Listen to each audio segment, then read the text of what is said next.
Jean chapitre 12, verset 10 à 12 dit, réjouissez-vous cieux, malheur à la terre. Qu'avons-nous fait de mal pour mériter ce malheur? Docteur Kemwe nous fait comprendre que le Dieu de Jean ignorait les autres galaxies et les autres systèmes solaires, voire d'autres planètes.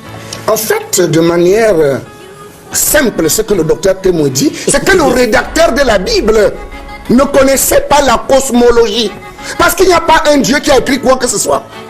Mais quand je reviens à votre question, permettez-moi avant de répondre à la question de savoir qu'est-ce qu'on lui a fait, de dire qu'il est écrit dans ce document, et j'imagine que c'était dit encore que c'est de manière fondamentaliste, il n'arrive aucun malheur dans la cité sans que l'éternel Dieu n'en soit l'auteur.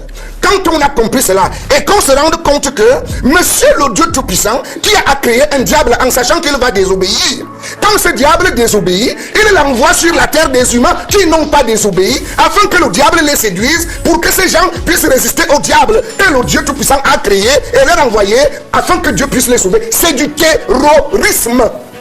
Les religions abrahamiques sont terroristes. On passe le temps à faire peur aux gens.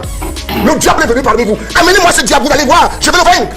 J'ai entendu quelqu'un dire que c'est moi 666. Mais j'encaisse ça parce que je suis si proton, si neutron, si nucléon.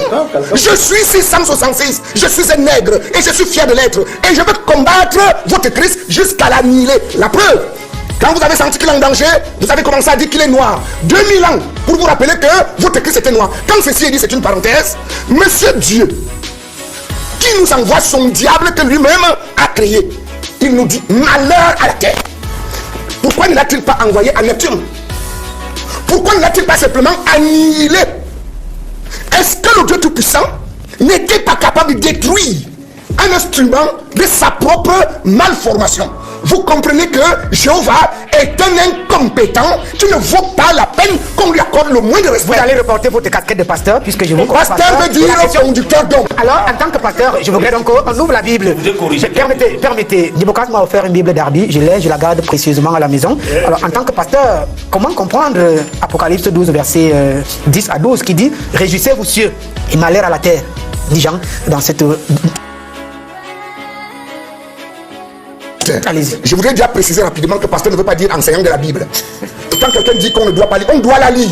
Parce que si on ne la lit pas, on ne saura jamais les turpitudes de cette religion. Quand ceci est dit, malheur à la terre, réjouissez-vous le ciel. Pourquoi? Est-ce que vous ne voyez pas la sublimation? Parce qu'en réalité, on veut nous vendre un ciel que Minkala affirme qu'il n'existe pas. Et pourtant, il essaie de convertir les gens sur la terre qui existe. Minkala dit que le ciel n'existe pas de manière fondamentaliste. Père Minkala.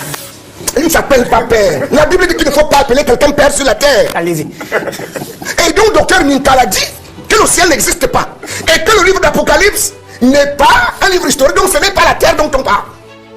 Or, il est écrit noir sur blanc que la terre tremble, mais que le ciel se réjouisse.